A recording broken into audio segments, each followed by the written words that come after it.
Welcome back to Everything MMA. I am the kid. We have the coach here. Back for a second episode. I'll let the coach reintroduce himself. How's everybody doing out there? This is the coach, and glad to be back with the kid. I guess we're going to talk about what happened at UFC 317. Wow, what a banger! Loved every minute of it. Really did. Not too many downtime fights, but for the most part, kept me riveted. What about you, kid? Yes, sir, coach. I agree. A lot of great moments. I mean, I think this was really a turning point for the UFC and what's kind of been a dead year. I know UFC Miami was kind of a high point, and then from there, we haven't seen a lot of cards, like you said, that have been super riveting. I know we got together and watched UFC Atlanta with Kamaru Usman and Joaquin Buckley, and that felt like it just went on for 6 hours straight. The main event was okay, but other than that, just nothing exciting. And it seems like all the cards have kind of run together as of late.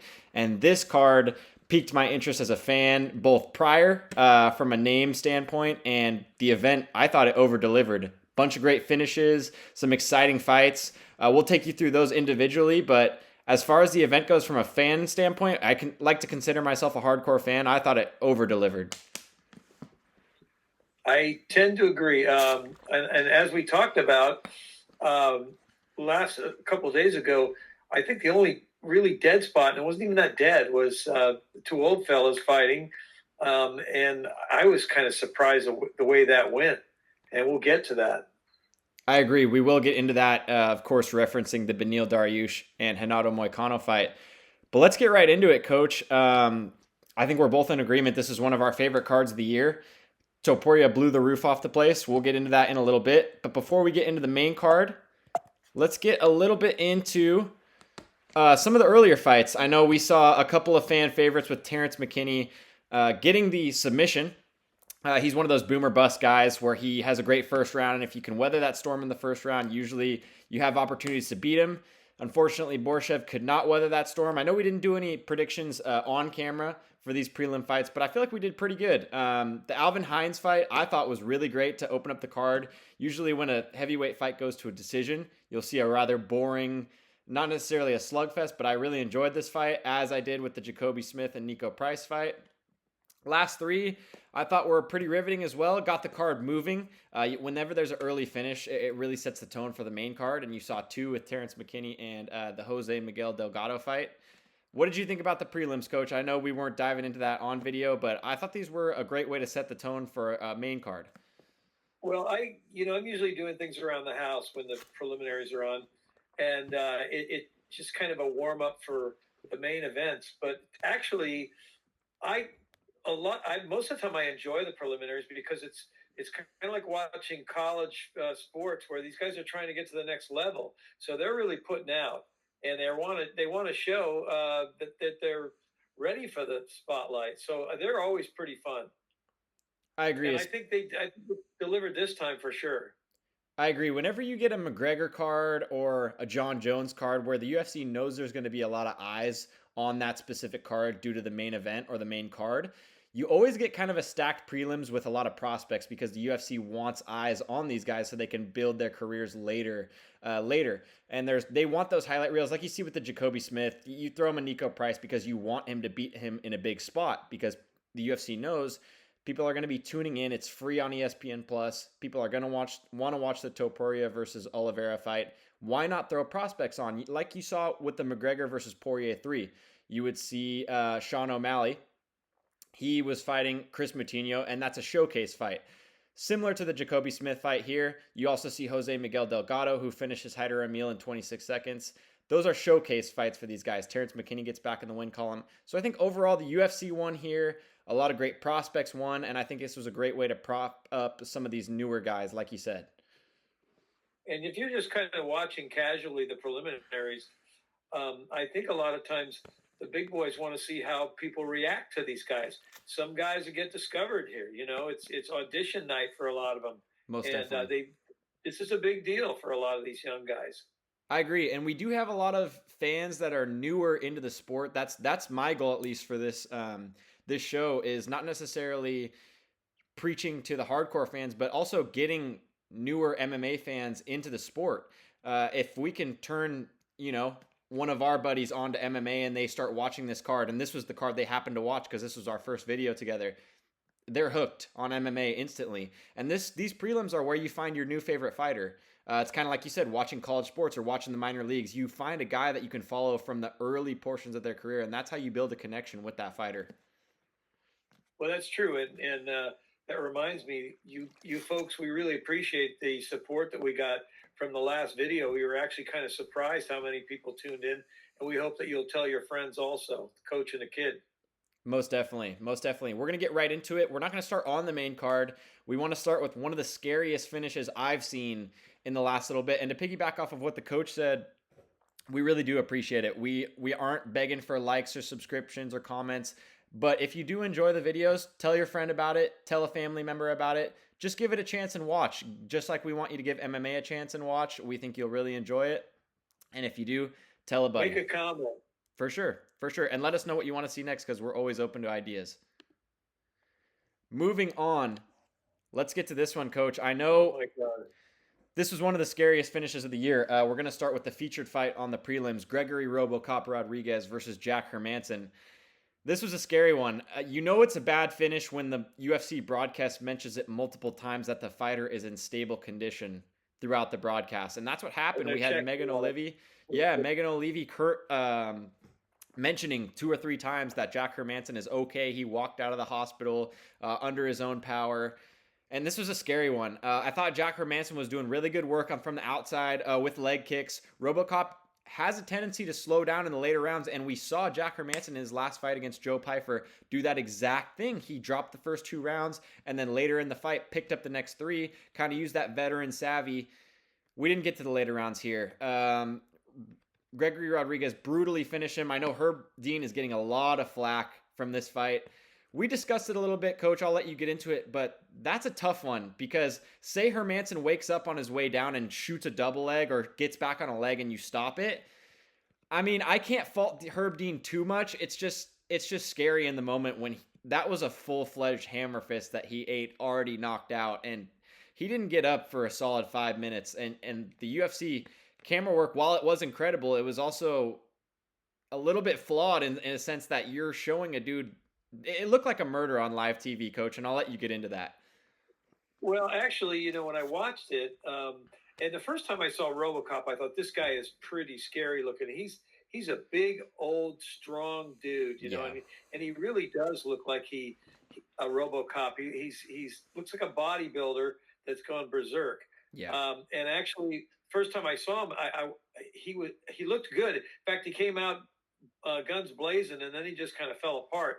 This knockout, and I'm not going to say it's the ref's fault because if they showed another angle, he was actually trying to get around him.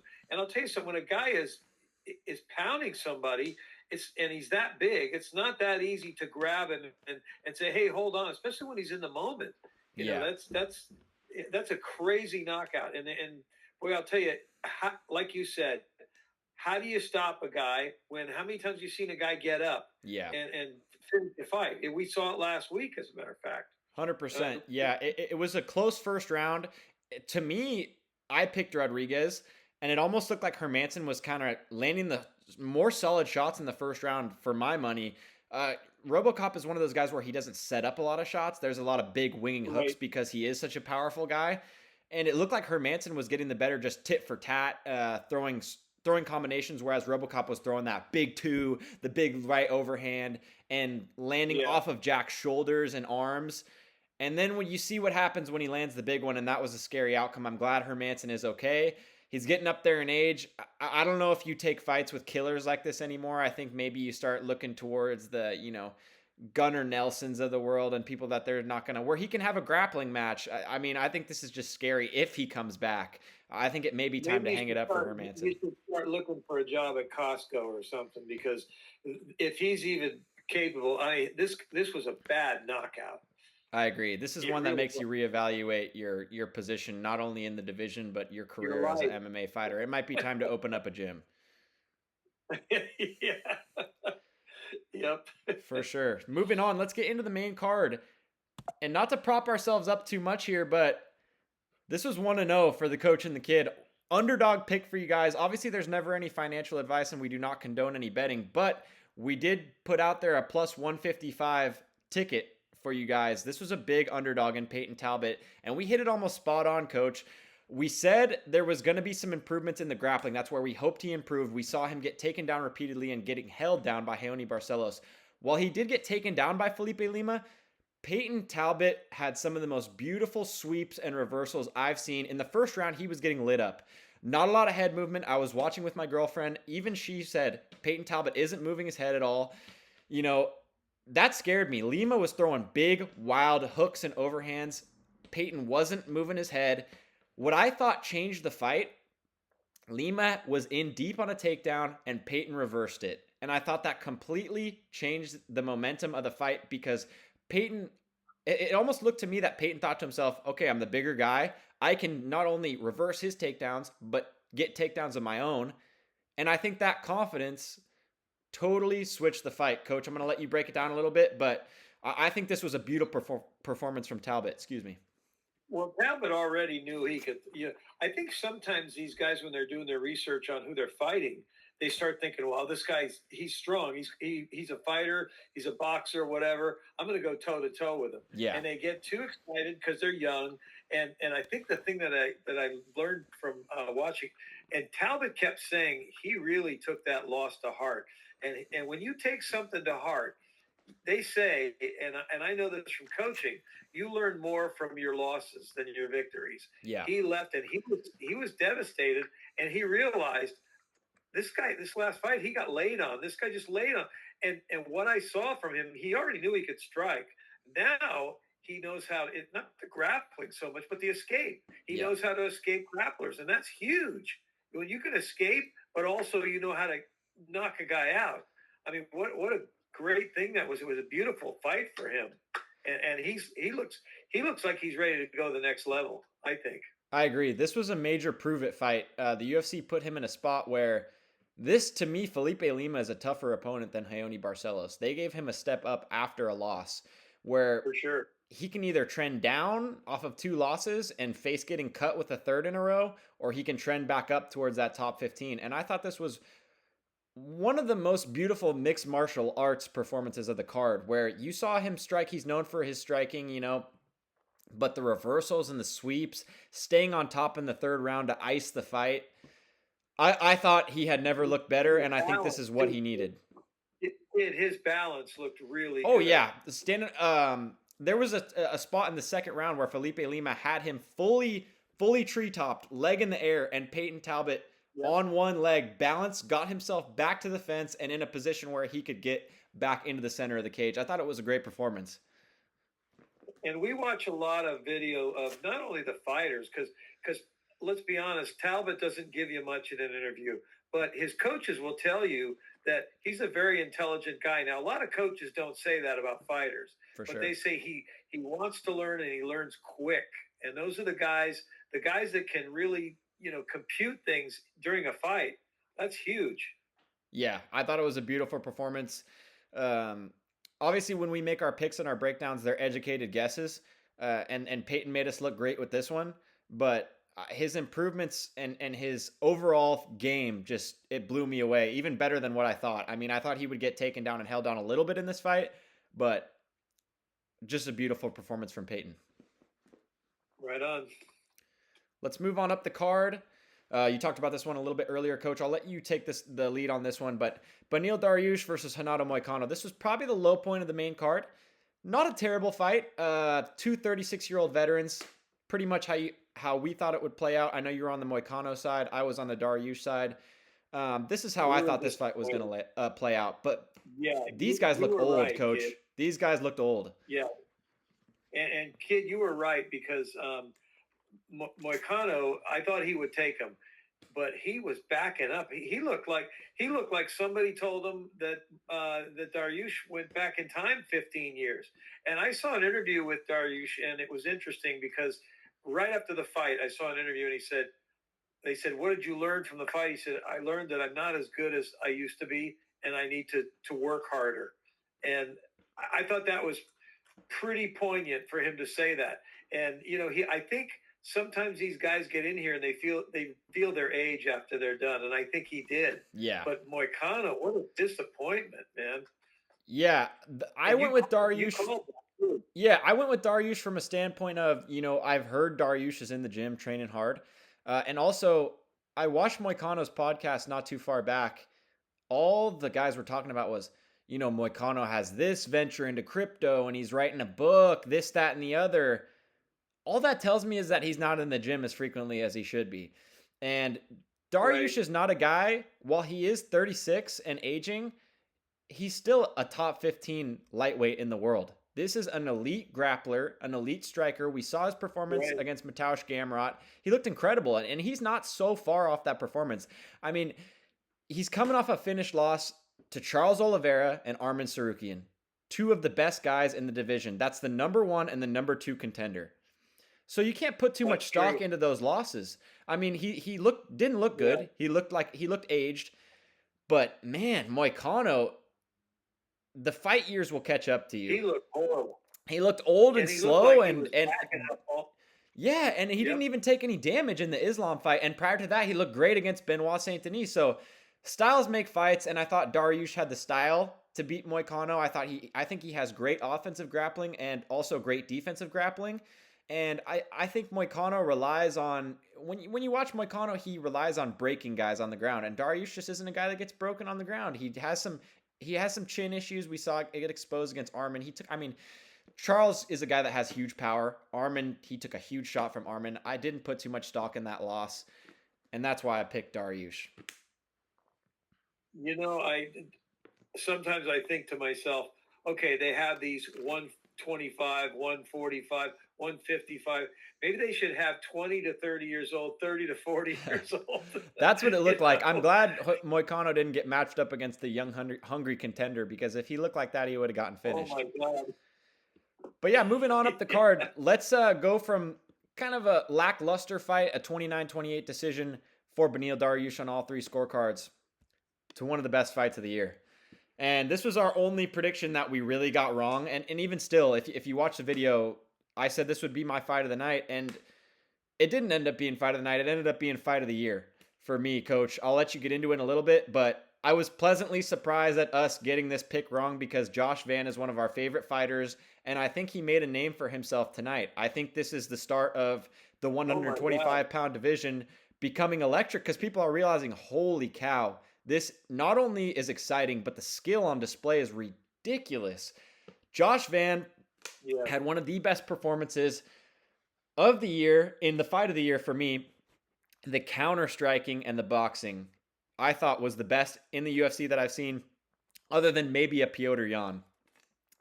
For this guy to be 23 years old, the only thing that I worry about, and I know we talked about this, Coach, was him getting a little punch drunk, because he is so young and is going through these wars. He took some shots. He did. He I took some mean, shots. And and you Roy, know who he reminds me of? go ahead, Coach. He reminds me, he's like a young Max Holloway. Yeah, I mean, he is. got into Uh, the UFC super early and like Max, that, and Royval reminds me of Nate Diaz. yep, yep. And I'll tell you something. He he's already a fan favorite, so he's on his way. Boy, I don't know, this next fight he's going to have.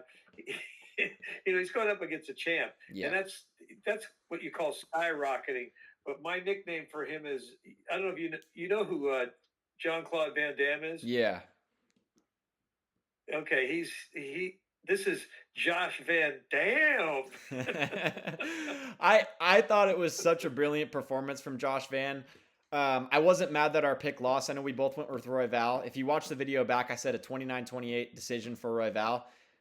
It was trending towards that. I had Josh Van up slightly in the third round until that knockdown at the end. So I think Josh still would have taken the fight, but it would have been a tough decision for the judges. But man, what a fight. Go ahead, Coach. You know what though?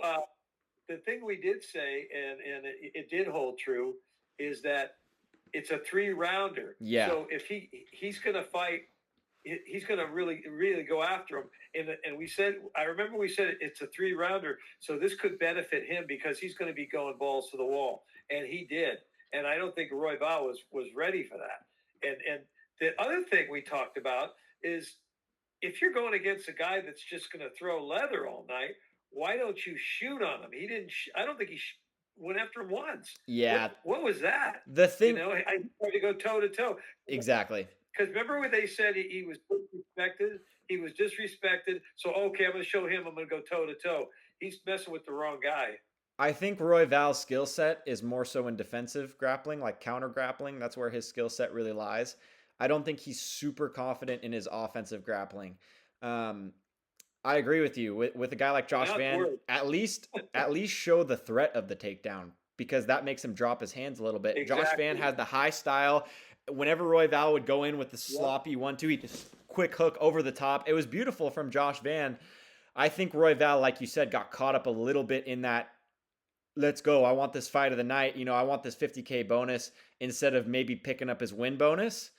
But you see his fights with Tatsuro Taira and a couple other fights like that, even with his fight with Kai Kara France, who we'll break down next, his counter grappling was on display. And it was one of those things where he needs you to step in or shoot your own takedown for him to reverse you or sweep you and get you into position like that. And obviously Josh Van isn't going to do that.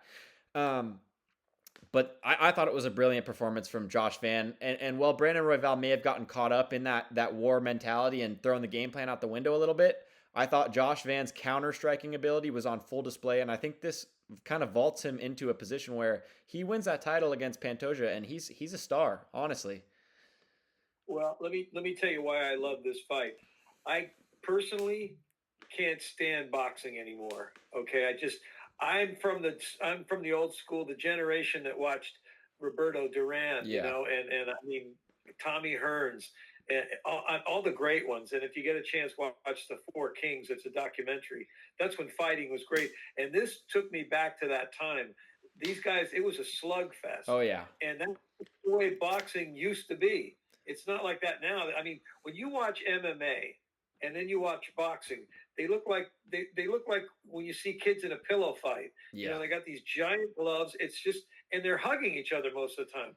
I mean, this is definitely a lot more. I hate to say fun, but it's a lot more dangerous, which is fun, I guess. Yeah, this was a war that you don't see a lot with two guys that are willing to throw down because, like you said, with MMA, you mix in the takedown. There's not a whole lot of fights where it's just we're just going to stand in the middle of the cage and bang.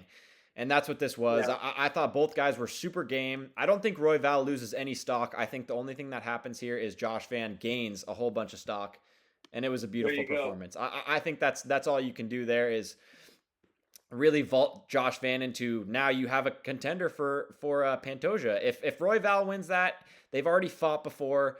What can you do with that? What can you promote? Oh, Pantoja's lapping the division again. Now you have a real, true number one contender for Pantoja to take on.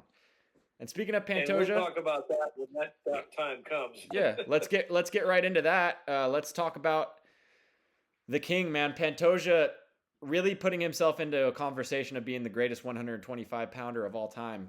This is another title defense down. For me, I mean, third round submission for Pantoja. It didn't look like Kai should have even been in the cage. First round was close to a 10-8. Second round was another dominant round for Pantoja. Looked like he could have been trending towards a dominant decision, but instead finishes Kai. And Coach, I'll let you break this down super quickly. I don't want to spend too much time on this fight, but really, really accurate prediction from us. Yeah. Well, we knew it. I mean, yeah. I didn't love the fight, but he's got to fight somebody. Mm-hmm. And Kai, we always thought, I've always thought he was a bit overrated. Yeah. Everybody talked about his punching, his strength and his punches and all that. But Pantoja's seen it all. Yep. And he wasn't scared of Kai.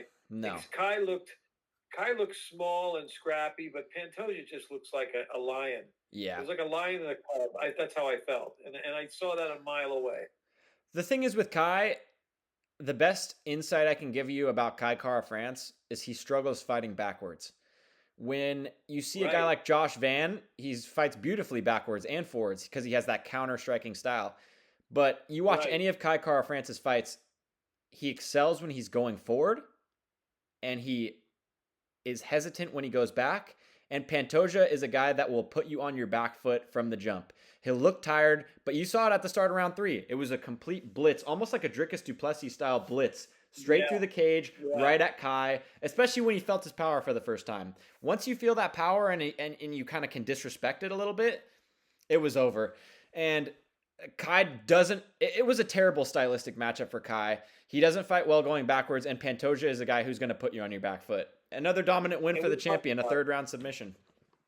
we talked about how much Pantoja likes it, Yeah, and I think he probably said this will be kind of fun. It'll be I can work on some stuff yeah, for if I ever get somebody good. exactly. And I mean, it's a valid title defense on the resume. It's Kai's the biggest power Right. puncher in the division, so called. It's Josh Van, but Kai Kara, they're marketing him as the biggest biggest power puncher. He shouldn't have been in there. I don't know where Kai goes from here. This is his 12th professional loss. Maybe you give That's a him. lot.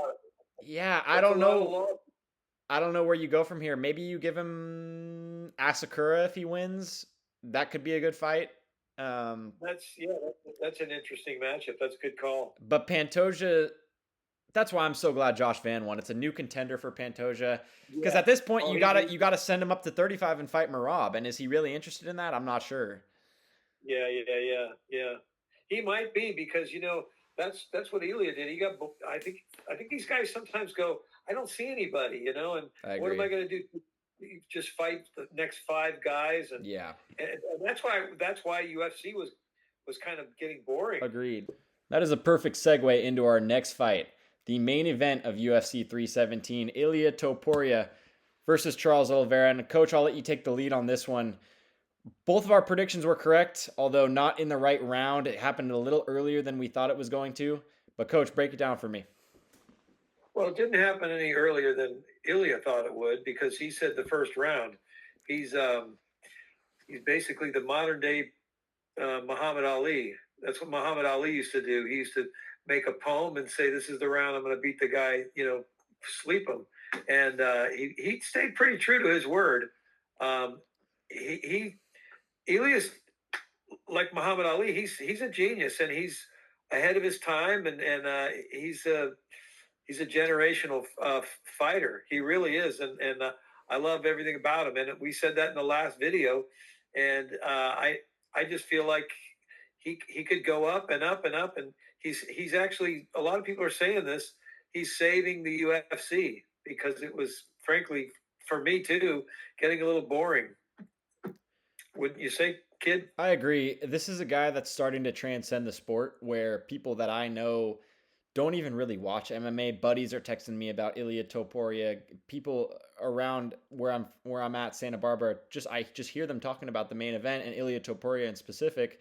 And that's just not something that we've seen other than really a Conor McGregor. I mean, I saw it a little bit with Sean O'Malley. Oh, did you hear O'Malley's fighting tonight?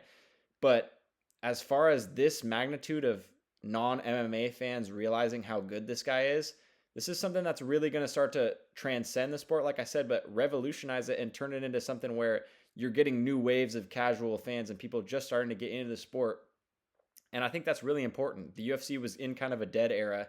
We've only really had a few really good events, one of those being Miami. But this was something that was a perfect topper for the card. Not that it was an unexpected outcome, but I really didn't think Ilya was going to be able to finish Charles this quick. I think it was similar to one of the earlier fights that we broke down, Coach, the Talbot versus Lima fight, where as soon as there was a little bit of grappling exchange and Ilya felt Charles and how heavy he was and stuffed that first takedown and kind of reversed it a little bit, I think it was over from that point. And I think Ilya is really starting to turn into a superstar. And I'll let you talk about this a little bit further, Coach, but I really didn't like Paddy coming into the cage because I don't think that's the next fight to make. I think the next fight to make is Ilya versus Islam, barring Islam beating Jack Della Maddalena for the 170 pound world title. I think that's the only fight to make. I think both guys have questionable holes in their resume, and I think that fills it out perfectly for each of them. I think it makes financial sense for the UFC. I think it makes perfect sense for the fans from a fan standpoint. And I'll make a video fully breaking that down. But Coach, I know you were not super ecstatic about Patty coming into the cage and the little exchange that they had. So I'll let you talk about that. Well, Topuria's got an aura about him, and he's very prideful, and he's very classy. And it made me kind of sad to see Topuria go down to his level, because he came in and started talking trash and everything, and he took away this great moment for Ilya and his family, and it just, to me, it really cheapened what had just taken place. And there was so many emotions going on. On the one hand, you've got this guy who's an incredible fighter who's saving. He's a Muhammad Ali, and he's a Tom Brady. He really, at this point, I think he really is. And the thing was, talk about mixed emotions. You see this great fighter, and then you see that it's almost like the door is closing on Oliveira, and he's laying there with his eyes open. It's like, I mean, you're going through all the emotions, and I think that's what people went through when they watched this. Yeah. You're seeing the end of one era and the beginning of another, and this is something that happens in sports every once in a while. And you and I saw this in tennis. We saw this French Open, and the thing that was great about the French Open is that these two guys played this 5-hour match. Unbelievable. Even the players are going, this is incredible. And that's what you're seeing here. You're seeing people that wouldn't even watch tennis, people that wouldn't even watch MMA are going, my God, who is this new guy? And it's fun and it's exciting to see this. And it doesn't happen very often. And we're witnessing something that's pretty darn exciting. It's got you excited. It's got me excited, kid. 100% coach. And like you said, it was kind of a changing of the guard moment. And I think the UFC felt this happening. And I think Charles Oliveira is a great name to build Ilia Topuria's legacy off of. Especially you're promoting a fight against Islam. Ilia Topuria, 3 knockouts in a row over Volkanovski, Holloway, and now Oliveira. 3 all-time greats in a row, all finished within 2 rounds. And I think that's incredible. I think, not to compare Charles to a Novak Djokovic or anything like that, but it almost felt like when Carlos Alcaraz beat Novak Djokovic at Wimbledon for the first time, and it was kind of that changing of the guard moment where you're kind of ushering out that older guard, and this is the new version of MMA. Like Ilya said in his post-fight interview, this is the new guard, this is the new wave. And we're seeing these older generation of fighters slowly being taken out one by one. And Ilya is at the forefront of this new generation. I mean, to be a double champion with a defense in one of the divisions and looking at a potential triple champ status at 28 years old, the sky is the limit for him. I mean, he beats Islam and you're vaulting him into potential greatest of all time conversations. I mean, this is a dude who's 17-0 at 28 years old and has already captured championships in 2 different divisions. That's incredible for me. And I think the more casual fan base is starting to realize how elite this guy really is. I know, not to toot my own horn, coach, but I've been on this guy for a little bit as far as with collecting cards and stuff like that. And I know I've told you about the likes of Topuria and Aspinall as the new wave of MMA, but this guy is surpassing all expectations as far as my expectations, the MMA community. And as far as how good this guy really is, that's why I think Islam versus Ilya needs to be next. That is the greatest litmus test for both guys that you can make. It's the best fight that the UFC can make. And coach, I'll let you talk a little bit more about this main event, because what a great one it was to cap off a really, really, really enjoyable UFC 317 event. But for me, it has to be Islam versus Ilya, and it can't be Patty versus Ilya. Well, I agree 100%. But okay, think about this, okay? Could you imagine, you talk about Novak Djokovic, or you talk about, like I was talking about Muhammad Ali, or you talk about Tom Brady. Could you imagine Tom Brady before the Super Bowl, the night before, dancing on a table and saying, and partying with his friends, because he knows he's going to win? Yeah. I mean, my God, this is what this guy was doing the night before. And everybody's going, what is he doing? And they asked him about that. And he said, we did all the work. We were enjoying the fact that he says, I just showed up to the event to pick up the belt. Yeah. I mean, that's, to me, the last time you saw something like this, and it was different because it was Joe Namath, and Joe Namath said, we're winning the Super Bowl, and they were underdogs, the Jets. and that's what made him famous. He That's the only wasn't, reason why he's he in the Hall of Fame, Coach. His all-time numbers are 100%. not great. He wasn't great, Yeah. 100%. But they were underdogs. He said, "We're winning tomorrow, and that's all there is to it." And he felt it, and he knew it, and he took him to the promised land. And Ilya he just said, "I'm going to knock him out in the first." I feel bad about it. I like this guy. I mean, can you imagine? Yeah. It just doesn't happen, and this is great, so great for sports in general. And it's not like you hear a lot of guys trash talking and all that, and it gets boring, and I mean, you hear so many guys and those when they have the guy sitting up there and they're going, "I'm going to take him down." This guy Yeah. just goes, "Yeah, this is what I'm going to do." I agree. He is the artist in mixed martial arts. I think that's the main thing about him is, for me, you can talk about a John Jones and guys that are, great fighters, but Topuria exemplifies what it means to be a fighter inside and outside of the cage. He's respectful to his opponents. And we'll talk a little bit more about the Paddy altercation, because that's one of the only times that you see him thrown off his game. And that could play into the hands of Paddy, where he gets an unwarranted title shot. You know what I mean? Like that, just because there is some backstory and some beef there. But I think Ilya really exemplifies what it means to be a champion. I think he was respectful in victory to Charles, and I think that's all you can ask. They had a moment where they both covered their mouths so that the media couldn't see what they were saying to each other. Like you said, I think this vaults Ilya. I think he already was kind of a superstar, but I think this vaults him into those conversations of where is he at on the all-time list. I also think that people are ready for, with all that's going on in the world and the way people are trash talking and fighting and there's wars going on and all that, to have somebody that's a warrior but is so calm. It's like we've gone way overboard with the trash talking and all the screaming and yelling. And it's really, for me being an old guy, it's really refreshing to see somebody that's not only humble but is a great fighter. I mean, just a great fighter. I mean, it's one thing to be a guy who's just a mauler and a killer. And I mean, I love Habib, I really do. But and he's a great fighter, but he laid on a lot of guys, and he was a great grappler. But this guy, I mean, I just love the way he attacks and thinks. You can see that he's thinking. He's complete for sure. I think I know we're both big tennis guys, Coach. We make a lot of tennis comparisons, but this guy has the Spanish heart of a Rafa Nadal and the brain computer of a Novak Djokovic and the elegance of a Roger Federer. I think this is something that we haven't really seen in sports. And the youth of Carlos Alcaraz. He's just a complete fighter. He's a matador, but Carlos Alcaraz, he's very similar to Carlos. Yeah.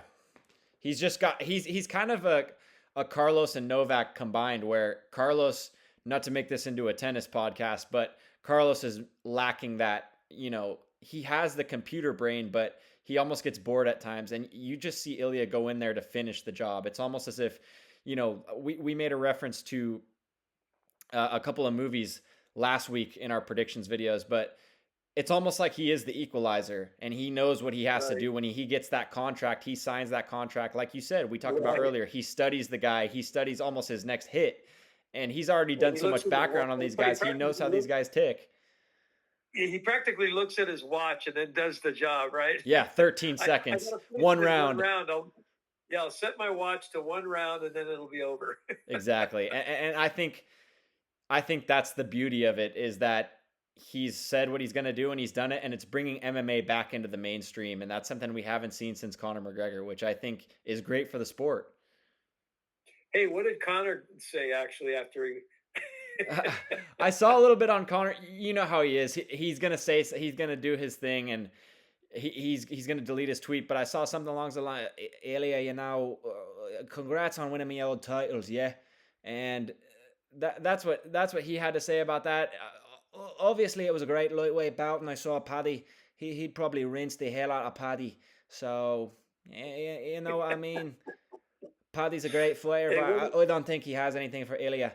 So Conor's going to make his tweet and then he's going to delete it. But at this point, Ilya probably beats Paddy and Conor in the same cage at once in the same night. Yeah, exactly. So That's a good impersonation too, my guy. usually you see Connor, I'd slap the head off of Ilya. Yeah, there was no tweets of that because Connor knows he'd probably get rinsed at this point. That's exactly right. I think that we're going to see Ilya put on 100 pounds and go after your boy Tom Aspinall, and I wonder how he would react. We'll get into that next video. I think, Coach, I want to break down a little bit more of that John Jones, Tom Aspinall saga with you. I think that's something that is major in MMA, and I think that's what people want to hear about a little bit more because I want to be covering topics for the hardcore fans, but I think that this podcast, The Coach and the Kid, should be bridging the gap for more casual fans as well too, and bringing people into the sport 100%. because I know a lot of people enjoyed our first video that don't really like MMA, and we got a lot of feedback as far as people talking about how this was the most insight they had ever gathered at once. So we do appreciate that feedback. If you guys want to leave us any comments as far as what you guys want to see next from us, I know I have a lot of ideas for videos on certain topics regarding MMA. If you guys want something like a beginner's breakdown to MMA, we can do that as well for you, just to get into it, because I know we have a lot of new fans that are just getting into the sport. But for our first episode, Coach, I'll let you take the reins at the end here. But what an event, and what predictions from us. I believe I went 4-1, you went 3-2, Coach, but we easily could have been undefeated. 2 29-28 decisions, especially with Josh Van. That fight was razor thin until the knockdown in the third round. I just want to say, great job, Coach. I think we can continue to get better. Obviously, like we said, it's not financial advice and they're just educated guesses, but I thought our analysis was pretty spot on. Well, just to the casual fans out there, the kid has always been an MMA guy, and honestly, I'm an old school guy. I like boxing back in the day. I'm a tennis guy and a baseball guy. I'm an all sport guy, but the kid got me into MMA, so I kind of represent the casuals that have gone a little bit further than casual because I really enjoy it now. In fact, you can probably see my little collection back here and some of the things that I some of my McGregor stuff. I the kid got me into McGregor, and I kind of went hog wild because I'm a memorabilia guy. But it's a lot of fun. It's a lot of fun to watch. It's a blood sport. I mean, and it's kind of like DC says, it's nasty at times. For sure. but it's a great sport. And the more you know about it, the more it's kind of like when you watch basketball. You think it's a bunch of guys just running up and down the court, but there's a lot of technical stuff that you do not see until you get the trained eye. And that's what I love about the kid because he knows when he sees a guy grab another guy's wrist, there's a reason for it. 100%. There's so much nuance to the game, and I think that's what people really lack. I've tried to explain it to my mom, and especially because she sees it as, like you said, just a blood sport where guys are going in there trying to take each other's heads off. And especially when you go in and train, you see how dedicated these guys are. To all of our fans out here that haven't tried watching MMA, I really recommend that you go in and try jiu-jitsu because the community is really, really deep rooted in pride and carrying yourself a certain way off the mat and on the mat. And everybody there will be so nice. I can guarantee you that because it is such a pride-based thing and such a disciplined and honor-based sport. But to piggyback off of what you said, and I'll end the podcast with this, Dad, our second episode of The Coach and the Kid. Conor McGregor brought us into MMA both. And I think the reason why everybody is so reinvigorated with the sport is because this Ilia Topuria run is so reminiscent of that Conor McGregor come up. And I think that's a beautiful thing for the sport. I don't think it's a copycat. I don't think it's a different version of Conor. I think Ilia is his own entity and such a classy version of it that I think he represents the sport so well and such an exciting 2 title runs that it's reignited both of our interest in the sport. 100%. I think, and especially me being an older guy and remembering the days of when sports was really more respectful and people weren't trying to become influencers, Yeah. and they weren't trying to become stars overnight. It's nice to see a guy he loves what he's doing and he loves his family, and it's just cool. It's refreshing for sure. I agree, Coach. I think we're going to close out the recap there. UFC 317, we saw submissions. We saw a potential fight of the year candidate between Josh Van and Brandon Royval. We saw a co-main event where the champion Alexandre Pantoja defended his title yet again. And we see the emergence of a potential sport transcending star in Ilia Topuria. What a beautiful event. I'll leave that. The coach and the kid will be back in the next few weeks to break down the next event. It will be Derek Lewis versus Taliesin Teixeira at UFC Nashville. We're going to give you some main card predictions on that. Not the biggest card. We're normally going to be saving our, larger breakdowns for the pay-per-view cards and the bigger events. But that still is a great event. A lot of great names on that card. Comment down below what you guys want to see next. I know I'm going to be dropping a couple videos. Coach, I appreciate your time, and everybody watching. Thank you guys so much, and we appreciate you watching Everything MMA. Take care, kid. Thank you, Coach.